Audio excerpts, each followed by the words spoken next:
এখনই তো অ্যাক্সিডেন্টটা হয়ে যেত, তারপর দোষটা হইতো আমার। আরে আজও এখনো দাঁড়ায় আছেন কেন, সরেন। সরি। নাম কি? নূপুর। আপনি কোন দিকে যাচ্ছেন? কেন, আপনি কোথায় যাচ্ছেন? রূপগঞ্জে। আপনি চাইলে আমি আপনাকে ড্রপ করে দিতে পারি। আপনাকে ধন্যবাদ বলে ছোট করব, আপনি সত্যি আমার অনেক বড় উপকার করলেন। আচ্ছা, আপনি এখান থেকে তাহলে কোথায় যাবেন? আমার একটা ফ্রেন্ড আসবে।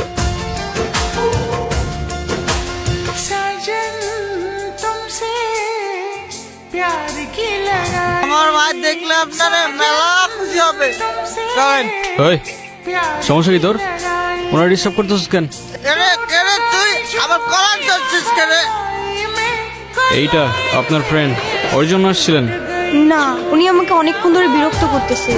এই বউ, এটা কে? ওই, কি লাগে ও তোর? আফা আফা, উনি আমার আফা হয়। হ্যাঁ, মেয়ে দেখলে মাথা ঠিক থাকে না, না? বিরক্ত করতেছিলি কেন?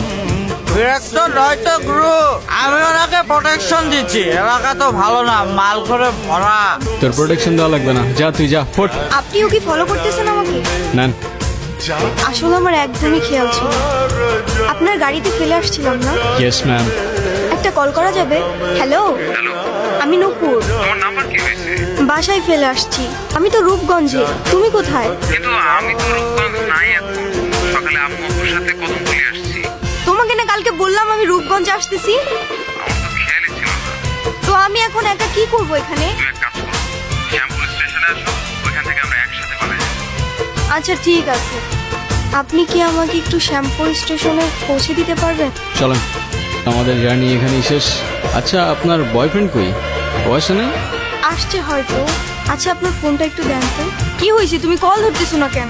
আমি স্টেশনে এসে দাঁড়ায় আছি, তুমি কই?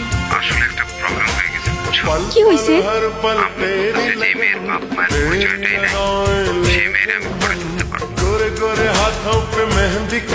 এই শহরের মানুষগুলোর জন্য কান্না করে লাভ নেই, মুখটা ধুয়ে ফেলেন, আর পারলে সাথে নিজের কষ্টগুলো মুছে ফেলেন।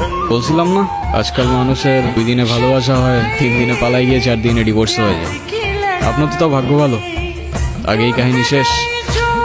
আচ্ছা আমার সাথে বারবার কেন এমন করে বলতে পারেন? আচ্ছা কি হয়েছে বলেন তো? সে যেহেতু আসে নাই, আপনি বাসায় ফিরে যান। না, আমি আর ওই বাসায় ফিরতে পারবো না, আর কখনো ফিরতে চাই না। ফিরতে চান না মানে? ঠিক বুঝতে পারলাম না।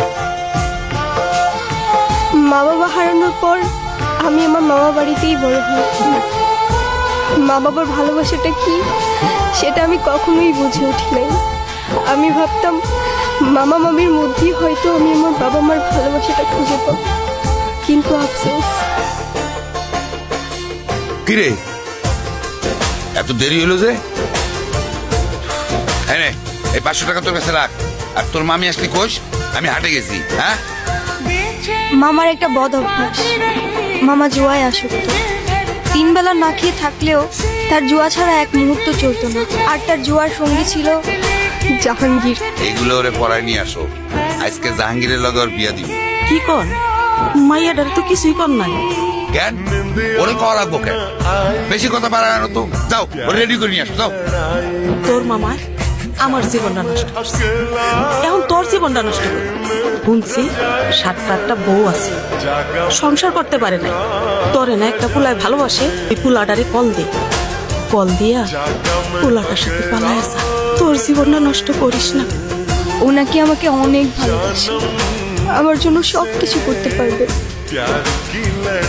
ওর কথাগুলো শুনলে মনে হতো পৃথিবীতে অন্তত কেউ একজন আছে যে আমাকে সত্যিকারের ভালোবাসে। আর যখন কাঁধে দায়িত্বটা পড়লো, সেই ভালোবাসা জানালা দিয়ে পালায় গেল, তাই তো? আমি তোমাকে ভালোবাসি। শুধু এই 3টা শব্দ বলে দিলেই তো আর ভালোবাসা হয়ে যায় না। সারা জীবন পাশে থেকে দায়িত্বটা কাঁধে নিয়ে তারপর ভালোবাসাটা প্রমাণ করতে হয়।